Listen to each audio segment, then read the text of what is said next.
Vous écoutez le podcast Vie de saint et converti, écrit par les bénédictins de l'abbaye Saint-Joseph de Clerval.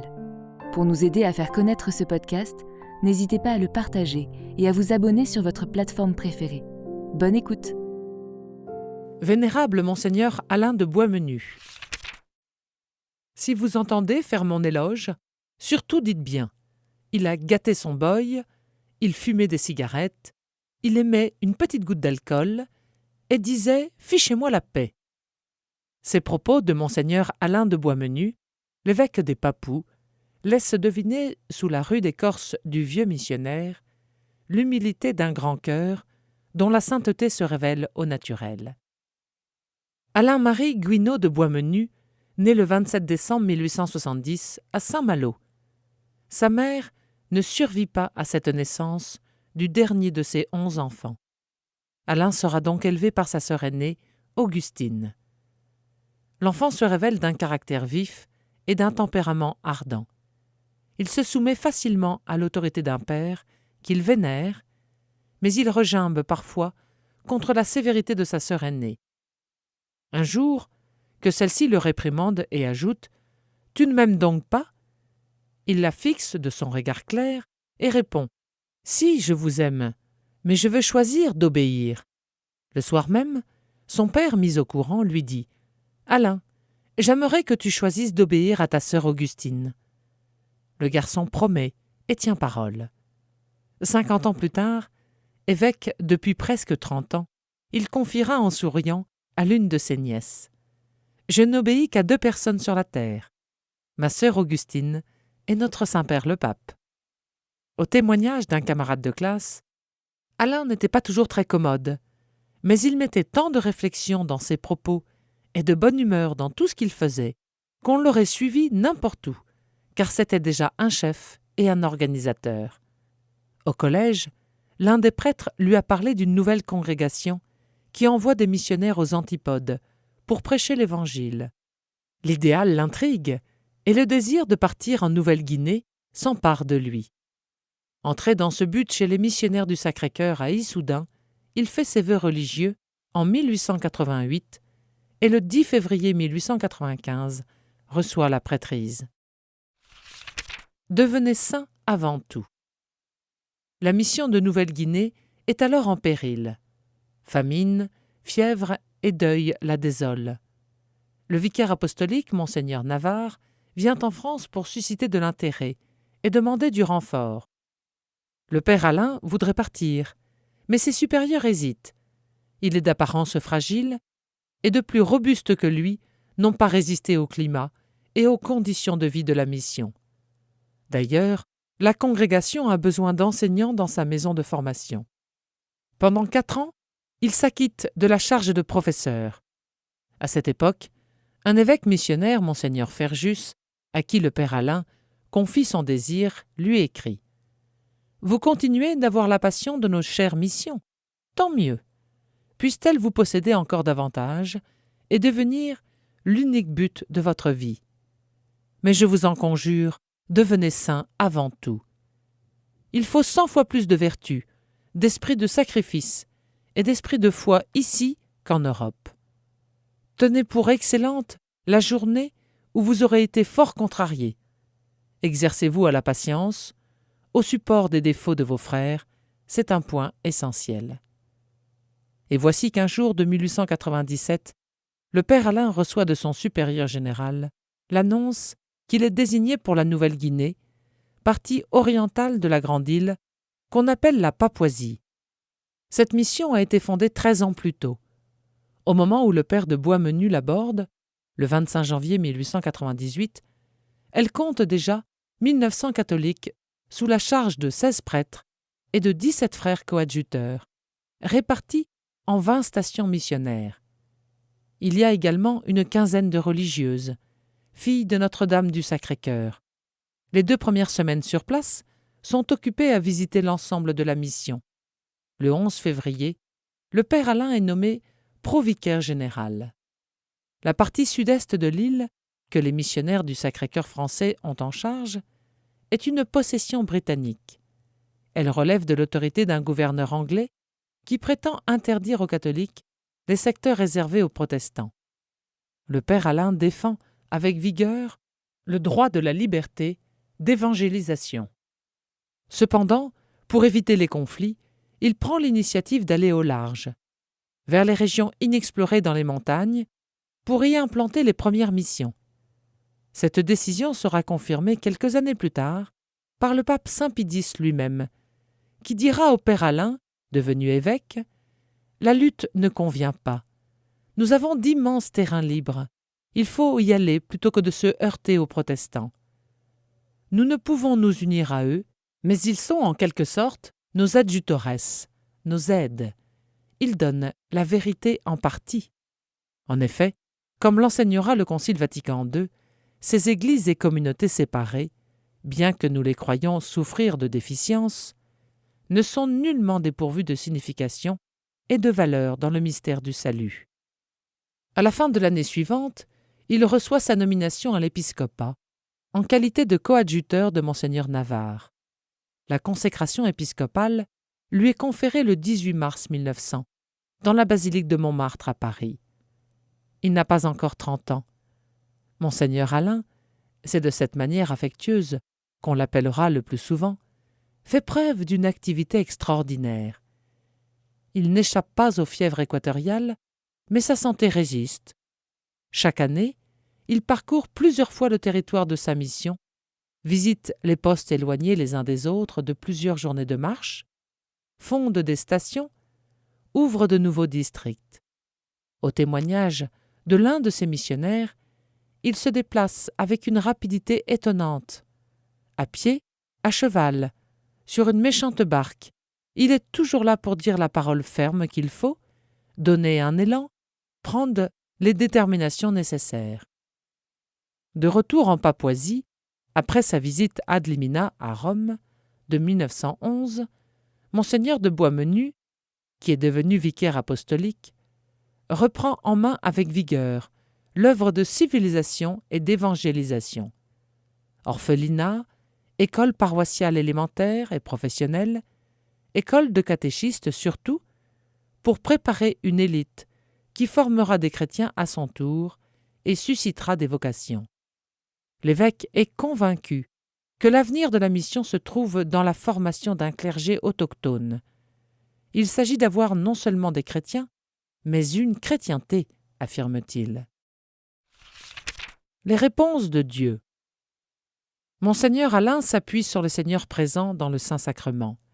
J'élève, près de ma résidence, à Yule Island, un oratoire épiscopal.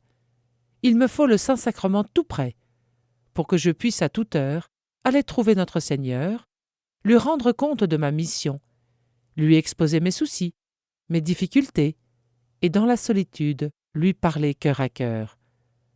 Il y a des moments où nul homme ne peut me conseiller, des choses que je ne puis confier à personne. Et c'est si bon, si reposant, de pouvoir se recueillir tout seul et attendre les bonnes idées, les bonnes solutions qui sont les réponses de Dieu. Pendant la Première Guerre mondiale, la mission vit une période précaire. Si les missionnaires sont dispensés de servir sous les drapeaux, on ne peut pourtant plus compter sur l'envoi de renforts. De plus, le soutien financier vient à manquer cruellement. Pourtant, suivant un plan de visite aux stations et aux postes éloignés, tous les secteurs de la mission sont desservis.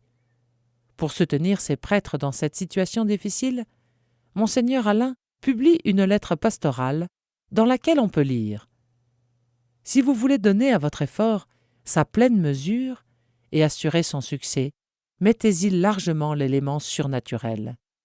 C'est l'élément essentiel, le maître facteur du résultat. Rien ne le remplace, ni dévouement, ni savoir-faire, ni travail acharné. Sans lui, c'est l'agitation stérile, le gaspillage des forces, le temps perdu.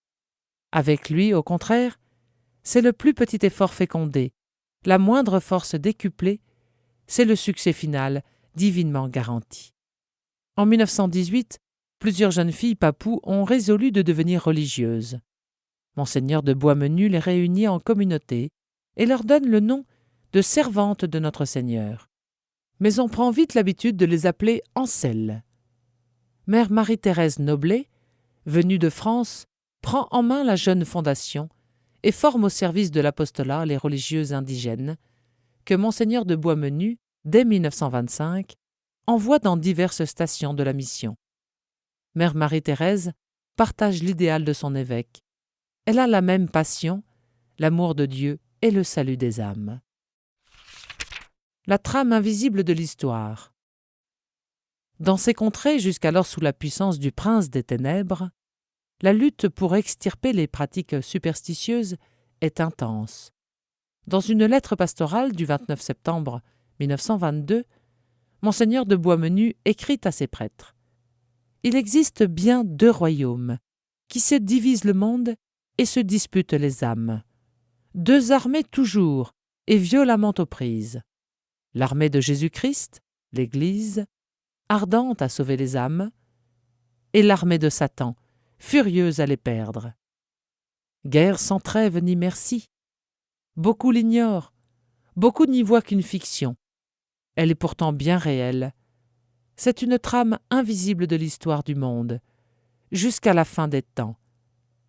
Après avoir rappelé que Lucifer est rempli de haine contre Dieu et les âmes, l'évêque continue en dévoilant la tactique diabolique. Priver les hommes du surnaturel et les ramener au plan naturel, où sa nature supérieure reprend ses avantages et son empire. Comme il a réussi Satan chez les civilisés, comme il leur a restreint la part du surnaturel, il les a ramenés en masse au naturel. Il les y tient solidement enfermés. Cette tentation de limiter notre horizon aux choses de la terre est relevée également par le pape Benoît XVI. La majorité des hommes, dit-il, ne considèrent pas comme prioritaires les affaires de Dieu. Celles-ci ne nous pressent pas immédiatement. Et nous aussi, pour l'immense majorité, nous sommes disposés à les renvoyer à plus tard.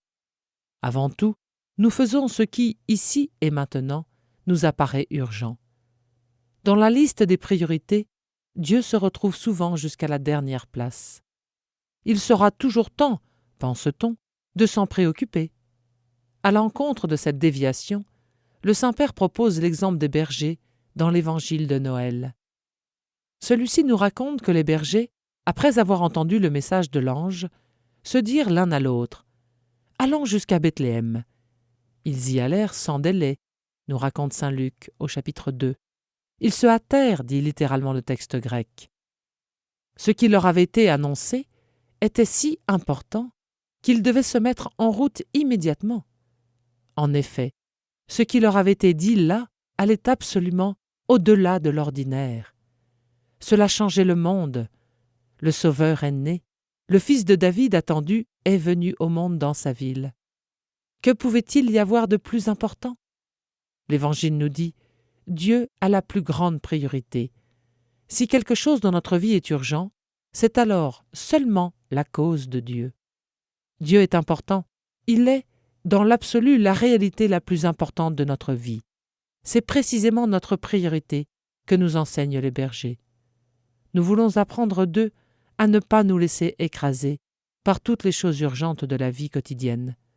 Nous voulons apprendre d'eux la liberté intérieure, de mettre au second plan les autres occupations, pour importantes qu'elles soient, pour nous approcher de Dieu, pour le laisser entrer dans notre vie et dans notre temps. Le temps consacré à Dieu et à partir de lui à notre prochain n'est jamais du temps perdu. C'est le temps dans lequel nous vivons vraiment, dans lequel nous vivons en tant que personnes humaines.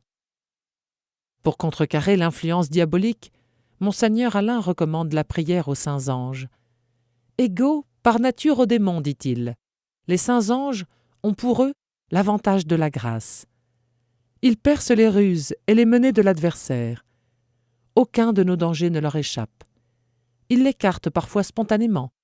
Ils nous en avertissent toujours. Et si nous voulons, nous aident puissamment à l'affronter, apaisant nos passions, éclairant notre intelligence, fortifiant notre volonté et s'unissant à nous pour obtenir un surcroît de grâce et de force.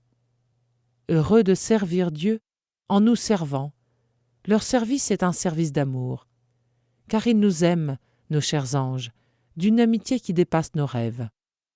Sachant au juste le prix de nos âmes, ils en veulent le salut plus ardemment encore que Satan ne veut leur perte. Ah, si notre foi était plus simple, et plus vif le sentiment de la présence de nos anges, de leur amour, de la valeur de leur service. Si nous étions plus attentifs à leurs inspirations, plus prompts à les appeler, et plus confiants dans leur aide, quelle force pour nous-mêmes et pour notre ministère. Le seul but de l'Église. Le 28 février 1926, le pape Pie XI publiait l'encyclique Rerum Ecclesiae, qui marquerait profondément l'histoire missionnaire de l'Église. Monseigneur Alain la présente ainsi. Pie XI proclame la loi suprême de l'apostolat, le salut du plus grand nombre, et trace fermement la ligne à suivre pour y arriver. C'est bien l'accent du divin maître. Sa voix souffle de son esprit, qui au cours des âges mène l'Église à sa mission. Dilater le règne du Christ partout, porter à tous les hommes le salut, c'est le seul but de l'Église militante. Le Concile Vatican II a lui aussi souligné l'appel de l'Église à la mission, envoyée par Dieu, dit-il, aux nations, pour être le sacrement universel du salut. L'Église, en vertu des exigences intimes de sa propre catholicité, et obéissant au commandement de son fondateur, est tendue de tout son effort vers la prédication de l'Évangile à tous les hommes. Le catéchisme de l'Église catholique explique « Le but dernier de la mission n'est autre que de faire participer les hommes à la communion qui existe entre le Père et le Fils dans leur esprit d'amour. C'est de l'amour de Dieu pour tous les hommes que l'Église a de tout temps tiré l'obligation et la force de son élan missionnaire. Car l'amour du Christ nous presse. En effet, Dieu veut que tous les hommes soient sauvés et parviennent à la connaissance de la vérité. Dieu veut le salut de tous par la connaissance de la vérité. Le salut se trouve dans la vérité. Ceux qui obéissent à la motion de l'esprit de vérité sont déjà sur le chemin du salut. Mais l'Église, à qui cette vérité a été confiée, doit aller à la rencontre de leurs désirs pour la leur apporter. C'est parce qu'elle croit au dessein universel de salut qu'elle doit être missionnaire. Le premier prêtre indigène. Les directives de Pie XI sont si bien appliquées en Papouasie qu'en quelques mois, 23 nouvelles tribus ont pu être atteintes par les missionnaires et 18 nouveaux postes ouverts. En 1929, Monseigneur de Boismenu peut écrire à ses missionnaires « Vous n'avez pas fait feu de paille. Plus de 2000 catéchumènes sont en instruction, 5 fois plus qu'en 1925. Vous avez donc pris au sérieux la consigne romaine et rondement mené la campagne évangélique. L'allure est bonne, elle plaît à Dieu. Il aime qu'on le serve hardiment. » En 1930, Monseigneur Alain se rend de nouveau à Rome pour la visite décennale. À cette occasion, il passe un peu de temps dans sa famille, où il reçoit la demande de l'une de ses nièces de le suivre en Papouasie. Un an plus tard, Solange, bassin de Gessé, sera sur place pour succéder à Mère Marie Noblet, décédée en début d'année. En 1935, la mission de Papouasie fête son cinquantenaire. Un événement mémorable ouvre cette année jubilaire, l'inauguration du premier Carmel des îles océaniennes. Depuis plusieurs années déjà, Monseigneur Alain poursuivait des démarches pour la réalisation de ce projet. En 1937, il y a une autre joie, celle d'accueillir le premier prêtre indigène, le père Louis Van Jeke de la tribu de Mekeo, ordonné à Madagascar, où on l'avait envoyé faire ses études. Dans une lettre pastorale, l'évêque laisse éclater sa joie.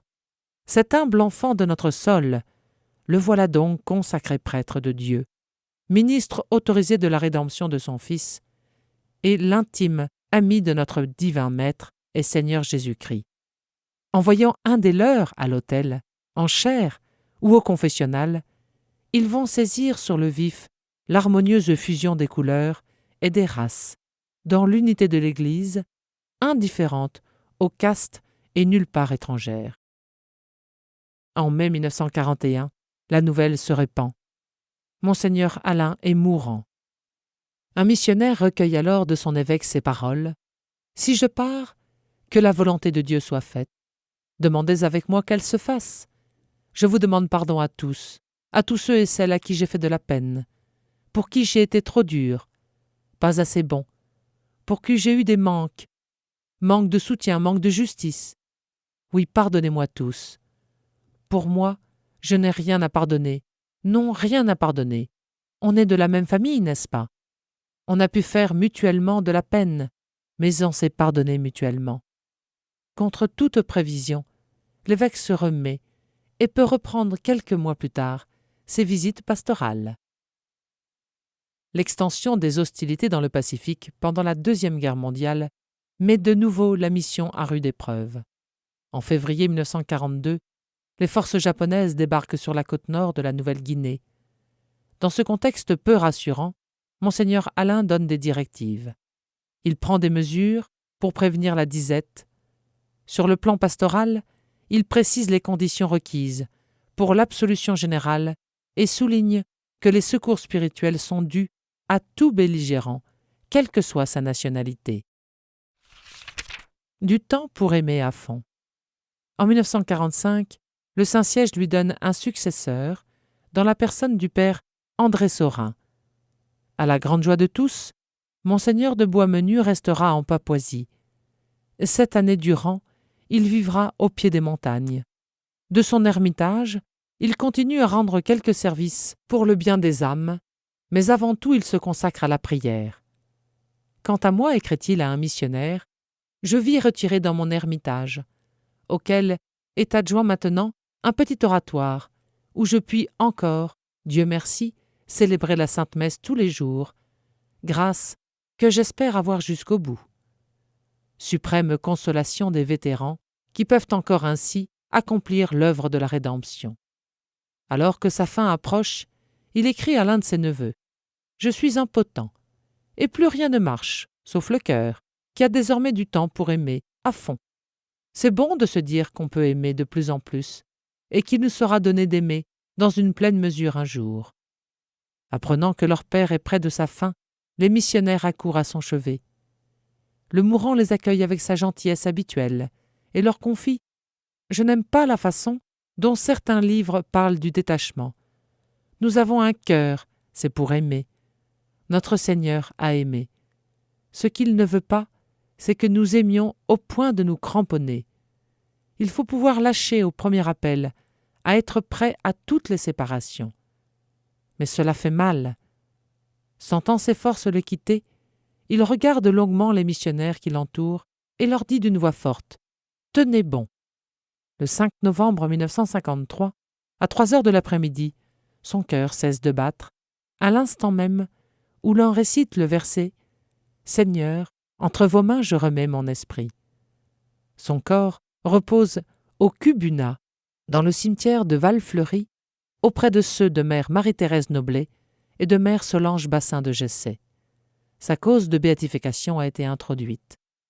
La devise épiscopale de Monseigneur Alain de Boismenu, Ut cognoscante, afin qu'ils te connaissent, est tirée du discours prononcé par Jésus après la scène. La vie éternelle, c'est qu'ils te connaissent, toi, le seul vrai Dieu, et celui que tu as envoyé, Jésus-Christ. Le bonheur, la passion de cet évêque, a été de conduire les hommes à la connaissance de Dieu, qui seul peut les sauver et les rendre heureux. Que l'exemple de son zèle nous aide à étendre le royaume de Dieu sur terre et à conduire les âmes vers la béatitude du ciel.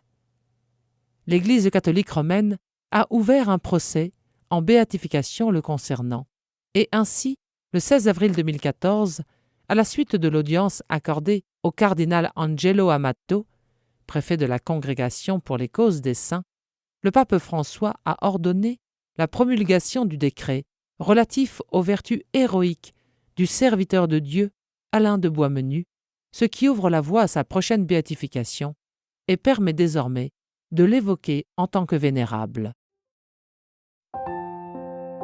Merci d'avoir écouté cet épisode du podcast Vie de Saints et Convertis. S'il vous a plu, on compte sur vous pour le partager et on vous donne rendez-vous très bientôt à l'écoute d'un nouveau récit.